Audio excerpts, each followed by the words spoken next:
सबसे स्टाइलो ब्रांड, सबसे prestigious brand, तो शायद आप में से अधिकांश लोग एप्पल का नाम जरूर लेंगे। तो एप्पल के फाउंडर स्टीव वोजनियाक ने ऐसा क्या कह दिया कि भारतीय स्टालवर्ट्स हिल गए। स्टीव वोजनियाक ने कहा, इंडिया के लोगों के सक्सेस का मायना ही अलग है। यहां के लोगों का सक्सेस का अर्थ यह अच्छे से पढ़ाई करो, कैसे भी करके एक अच्छी सी नौकरी करो, शादी करो, हो सके तो एक मर्सिडीज खरीद लो, और इतना ही ओवरऑल मिला के इनके सक्सेस का पैरामीटर है। साथियों, जैसे ही स्टीव वोजनियाक ने कहा, पूरे ट्विटर पे वार छिड़ गया। टॉप के इंडियन लोग रिप्लाई करने लग गए, और स्टीव जॉब्स ने एक कदम और आगे बढ़ के यह भी कह दिया कि इंडिया में इनोवेशन हो ही नहीं सकता। उन्होंने कहा, इंडिया की जो बड़ी आईटी कंपनी इन्फोसिस है वो भी एक सीमा के परे नहीं जा सकती, वो भी इनोवेट नहीं कर सकती। और प्रश्न ये उठता है कि सबको इतना इरिटेशन क्यों हो गया स्टीव वोजनियाक की बात पर। स्टीव वोजनियाक की कुल संपत्ति 649 करोड़ की है, और उसका जवाब किसने दिया? आनंद महिंद्रा ने, जिसकी संपत्ति 10,000 करोड़ की है। आनंद महिंद्रा ने स्टीव वोजनियाक से कहा, आप अगली बार आइए, सुर बदले हुए मिलेंगे। लेकिन प्रश्न यह है, क्या स्टीव वोजनियाक ने जो कहा वो सच है? क्या हम भारतीय पढ़ाई के नाम पर सिर्फ एक अच्छी नौकरी के लिए पढ़ाई करते हैं? सिर्फ क्लास में नंबर स्कोर करने के लिए पढ़ाई करते हैं? यदि मैं यहां आज आपसे कहूं कि स्टीव वोजनियाक ने कुछ गलत नहीं कहा, तो शायद आप में से कुछ लोगों को बुरा लग जाए। लेकिन मैं आज आपसे प्रश्न पूछता हूं, आपका बच्चा जिस स्कूल में पढ़ता है वहां क्या चीज का वार है? क्या एक एक नंबर का वार नहीं है? आपका बच्चा स्कूल में डांट नहीं खाया जब उसके नंबर कम आए? क्या आपके बच्चे ने कभी कोई तोड़फोड़, कोई नई चीज क्रिएट करने की कोशिश की तो उसको सराहना मिली, या बदले में पेरेंट्स को बुलाया गया कि देखो आपका बच्चा क्या करता है? साथियों, हमारे इंडियन स्कूली सिस्टम में एक्सपेरिमेंट और रिसर्च के लिए कोई जगह नहीं है। यहां तक कि टीचर ने जो आंसर सिखाया है उसकी जगह आपने दूसरा आंसर लिख दिया तो टीचर आपकी क्लास ले लेगी कि क्या कहीं ट्यूशन जा रहे हो, या किसी दूसरी बुक से पढ़ रहे हो, या ज्यादा होशियार बनते हो, जो मैंने पढ़ाया वो नहीं लिख सकते। यहां पर कोई अभिव्यक्ति की स्वतंत्रता या आइडियाज की स्वतंत्रता जैसा कुछ है ही नहीं। इस देश की स्थिति ऐसी है दोस्त कि यदि केस स्टडी की जाए तो इंग्लिश जो पढ़ा रहा है टीचर 80% स्कूलों में, खासकर टीयर 2 टीयर 3 सिटीज में, उसको खुद इंग्लिश नहीं आती। जो पर्सनैलिटी डेवलपमेंट पढ़ा रहा है उसको देखने के बाद आपकी पर्सनैलिटी डेवलपमेंट करने की इच्छा ही खत्म हो जाएगी। आप बोलोगे मैं जैसा ही हूं वैसा ठीक हूं। ये हालात है छोटे छोटे स्कूल में। मेरा खुद का बच्चा स्कूल में पढ़ता है, आपका बच्चा स्कूल में पढ़ता होगा, हम सबके बच्चे स्कूल में पढ़ते हैं। आज स्कूल में जो क्राफ्ट का असाइनमेंट मिलता है वो कौन करता है? क्या आपको लगता है बच्चा करता है? गलत। या तो उसकी माँ करती है, या उसकी बड़ी बहन करती है, या हर शहर में ढेर सारे ऐसे एजेंसीज खुले हुए हैं, ऐसे आर्टिस्ट बैठे हैं जिनको पता है स्कूल में किस क्लास वालों को क्या जमा करना चाहिए। मजे से हजारों रुपए चार्ज करते हैं, माएँ उनसे बनवाती है और ले जाके स्कूल में सबमिट कर देती है। हमारे देश की क्रिएटिविटी। मैं आज यहाँ खड़ा हूं, मैं क्यों पता है स्टीव वोजनियाक की बात से सहमत हूं? क्योंकि मेरे ऑफिस में कुछ दिन पहले कुछ पदों के लिए इंटरव्यू हुए, जिसमें प्यून के पद के इंटरव्यू के लिए कई एमए और कई एमकॉम लोगों ने अप्लाई किया। और ये बोलते वक्त मेरे को पीड़ा आया था, पीड़ा। जब मैंने उसको मना किया तो वो मुझसे कहता है कि सर ऊपर भी नौकरी नहीं मिलेगी, नीचे भी नौकरी नहीं मिलेगी, तो क्या करेंगे? हमारे देश की स्थिति ऐसी है कि 12th क्लास में पढ़ने वाले को डीडी बनाना नहीं आता, चेक साइन करना नहीं आता, वो पोस्ट ऑफिस में जाके एक छोटा सा प्रोसेस नहीं कर सकता। कई बार यह संभव है कि उसने बैंक तक में कदम न रखा हो। ये कैसी एजुकेशन व्यवस्था है जो फेल होने की इजाजत ही नहीं देती, जो प्रयोग करने की इजाजत ही नहीं देती। कुछ दिन पूर्व फ्लाइट में मुझे अमेरिका का एक प्रोफेसर मिला।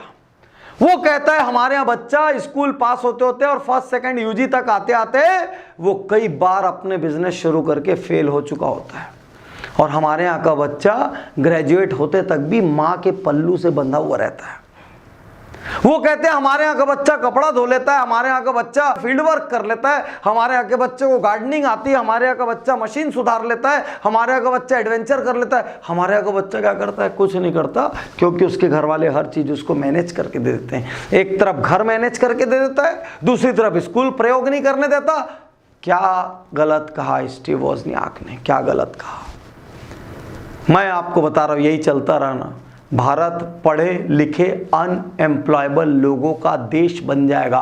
पढ़े लिखे अनएम्प्लॉयबल लोगों का देश। और मुझे याद पड़ता है कुछ साल पहले नासकॉम के जो हेड थे, उन्होंने एक बयान दिया था, इंडियन यूथ आर अनएम्प्लॉयबल। हम डिग्रीधारी हैं लेकिन हमें आप रोजगार नहीं दे सकते, क्योंकि हमको एक एप्लीकेशन लिखना नहीं आता, हमको शॉर्ट हैंड नहीं आता, हमको टाइपिंग नहीं आती, हमको ठीक से इंग्लिश नहीं आती, हमको ठीक से हिंदी नहीं आती।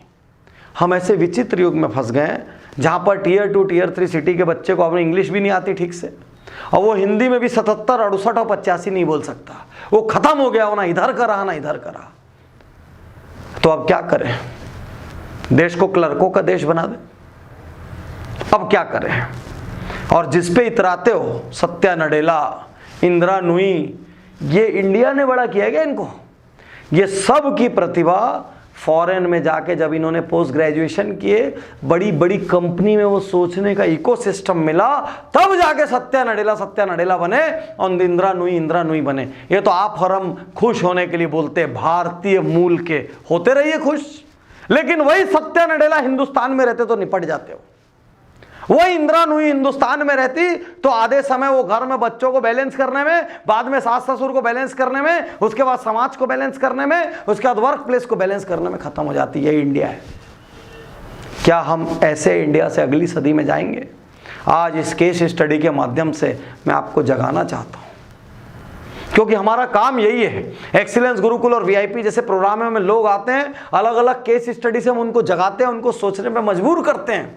देखिए दुनिया में क्या हो रहा है, दुनिया क्या कर रही है। तो साथियों, आज हमको सोचना होगा कि ऐसे पढ़ाने से क्या ना पढ़ाना अच्छा है, या हम सब मिल के आवाज उठाएं इस देश के एजुकेशन सिस्टम को प्रयोगशील बनाने के लिए, इस देश में असफलता को सम्मान दिलाने के लिए, क्योंकि जीतने के पहले हारना जरूरी है, नहीं तो हार से इतना भय पैदा हो जाएगा कि जीतने की कोशिश भी नहीं करोगे, यहां तक कि ट्राई नहीं करोगे। इस देश में रिसर्च का एनवायरनमेंट डेवलप करने के लिए स्थिति इतनी विचित्र है। कंप्यूटर में आज जो बुक स्कूल में पढ़ाई जा रही है, वो टेक्नोलॉजी 3 साल पहले ऑब्सोलीट हो चुकी है, लेकिन पुस्तक बदली नहीं गई। वर्ल्ड की जिन चीज़ों के बारे में आज हमारा एजुकेशन सिस्टम बात कर रहा है, वो चीज़ें आधी से ज़्यादा ऑब्सोलीट हो गई है और पुस्तकें बदली नहीं गई है। टीचर को नहीं पता है। जब टीचर को नहीं पता और पुस्तक नहीं बदली, और इंजीनियरिंग कॉलेज के अंदर डेमो के लिए जो मशीन थी, वो मशीन 20 साल और 50 साल पुरानी है। बीसीए जैसे कोर्स में जो व्यक्ति जिस कंप्यूटर पे चला रहा है, वो कंप्यूटर 10 साल पुराना है। ये बनेगा इंडिया? इस तरीके से हम बनेंगे सुपर पावर, या इस तरीके से हम इंडिया से निकल के दुनिया में जहां जहां भी कोई अचीव करेगा उसको भारतीय मूल बोल के खुश होते रहेंगे? अब भारतीय मूल नहीं, भारत में टैलेंट पैदा करने होंगे।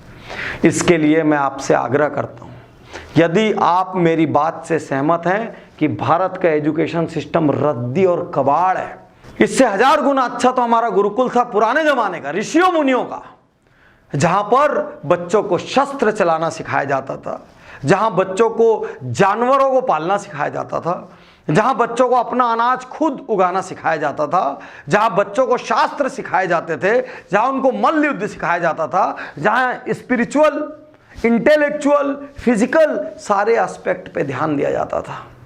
आज कुछ एस्पेक्ट नहीं बचा। आपका बच्चा एग्जाम में क्या नंबर लाया और मेरा बच्चा क्या नंबर लाया, ये इंडिया सुपर पावर नहीं बन सकता।